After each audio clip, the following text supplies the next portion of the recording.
अब कभी नहीं छूटेंगे आपके फेवरेट टीवी शोज ZEE5 के साथ बिल्कुल फ्री। अब आप और कुछ नहीं सोचेंगे। अब प्लीज सो जाइए, चलिए।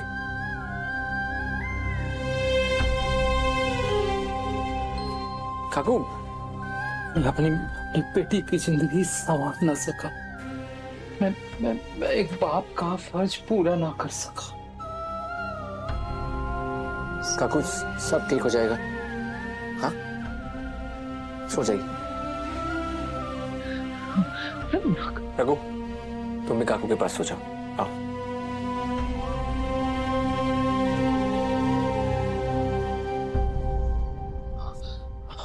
मारा को माफ कर दे छोरी। थारा बाप थारे लिए कुछ ना कर सका। वो सब आप सो जाइए।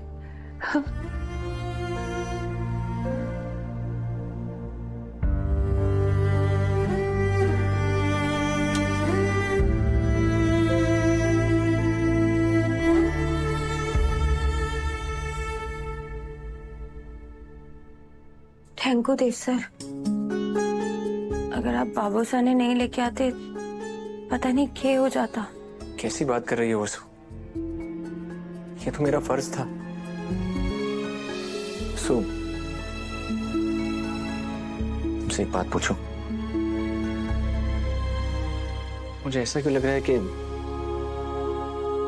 तुम मुझसे कुछ छुपा रही हो? माधव सुबह तक अपनी शादी को लेकर इतना एक्साइटेड था। हल्दी मेहंदी सारे फंक्शंस एंजॉय कर रहा था। फिर अचानक क्या हुआ? तुम्हें अगर कुछ पता है तो मुझे बताओ। मुझसे वादा करो कि तुम कभी किसी को ये नहीं बताओगी कि मैं कहां और क्यों गया। देव सर, मैं माधव जी की कसम से बंधी हूँ, इसलिए चाहकर भी आपसे सच ना कह पाऊंगी। तो मुझे बताओ, सच क्या है?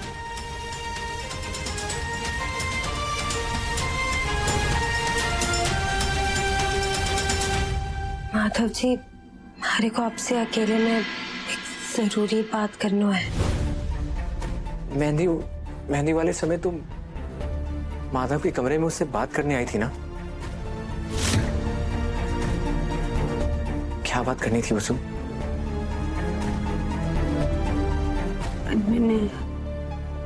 नहीं देव सर, ऐसी तो कोई बात नहीं करनी थी। वो इट्स ओके, आई अंडरस्टैंड। लेकिन वसु, मुझे अंदर से फीलिंग आ रही है कि जैसे इवेंट शूट वाले दिन माधव को किसी ने गायब किया था। आई एम श्योर आज भी उसने फोन पर जो भी कहा वो उसके शब्द नहीं थे।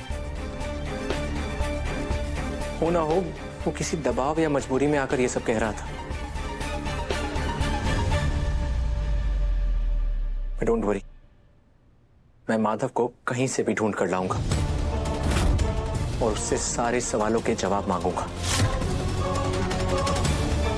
मैं चलता हूं।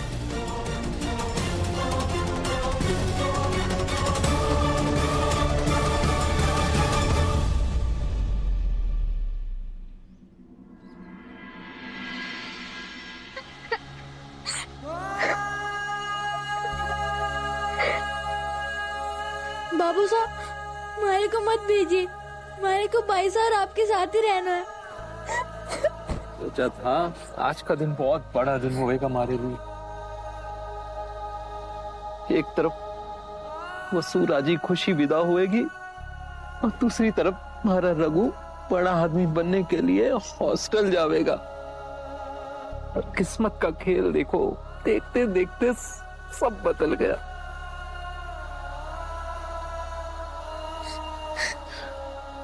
संभालिए भाई साहब खुद को। रघु को खुश होके हॉस्टल भेजिए, नहीं तो पराये शहर में अकेले मन कैसे लगेगा उसका। ठीक कह भैया तू। चल आजा, निकलने का समय हो गया है। अच्छे से जाना है और अच्छे से रहना वहां पे। भाई साहब, हमारे को रोक लीजिए, मैं कुछ दिनों बाद चले जाऊंगा। रघुड़ा, तेरे को देव सर जैसा बड़ा आदमी बनना है ना, तो जाना तो पड़ेगा। ठीक से पढ़ाई करना और बड़ा आदमी बनकर आना। चला जा, चल चल चल, खूब अच्छे से पढ़ना। हाँ?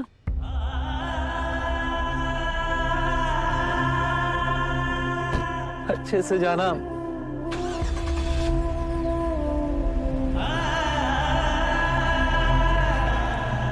ठीक से रहना रघुड़ा, तो थारे से भी बस छुट्टियों में ही मिलना हो पावेगा।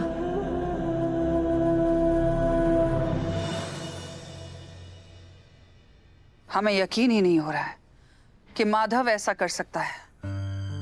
हमारी पसंद इतनी गलत कैसे हो सकती है?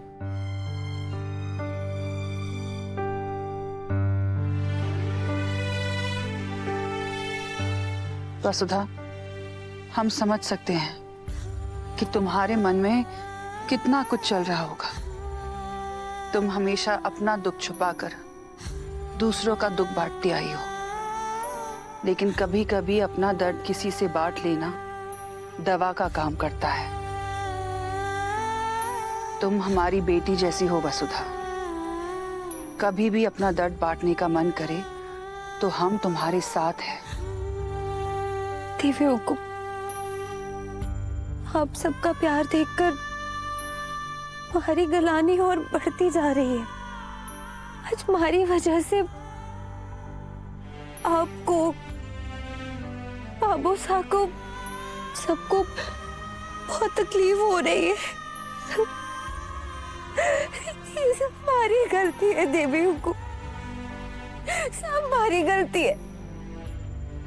आज के बाद कभी भी अपने आप को जिम्मेदार मत ठहराना वसुधा। जो कुछ भी हुआ इसमें तुम्हारी कोई गलती नहीं है। हम जानते हैं कि जिंदगी तुम्हारा बहुत बड़ा इम्तिहान ले रही है, लेकिन हम ये भी जानते हैं कि हमारी वसुधा बहुत ही बहादुर है और वो इस इम्तिहान को भी आराम से पार कर लेगी। घबराना मत वसुधा, तुम्हारी देवी हुकुम हमेशा तुम्हारे साथ है। किस्मत तो देखो नौकरानी की, मालकिन बैठकर आंसू पोंछ रही है। यही तो उसकी स्मार्टनेस है काकी साहब। शादी टूटने का सारा ब्लेम उस बेचारे माधव पर डालकर सबसे सिंपैथी बटोर रही है। नहीं तो क्या? पर करिश्मा के होते हुए ये ड्रामा ज्यादा टाइम तक नहीं चलेगा। इसके पोल तो सासू मॉम के सामने मैं खोल कर रहूंगी। काकी साहब, जरा वो चिट्ठी लेकर आना जिसमें हल्दी के दाग लगे थे। आई एम श्योर उसमें जरूर कोई ना कोई सुराग मिल जाएगा। हाँ, वो चिट्ठी ना अभी लेकर आती हूँ। वसुधा, तुम हमें अपना आदर्श मानती हो ना? तुमने कभी भी हमें हालात के सामने अपने घुटने टेकते हुए देखा है? वसुधा, हर बेटी अपनी माँ से बहुत कुछ सीखती है। तुम्हें भी हमारी तरह हर परिस्थिति का डट कर मुकाबला करना सीखना होगा। वसुधा, तुम्हारी मुस्कान भगवान के दिए गए हस्ताक्षर है। इन्हें कभी अपने आंसुओं से धुलने मत देना। ZEE5 ऐप डाउनलोड करें और देखें सारे एपिसोड्स बिल्कुल फ्री।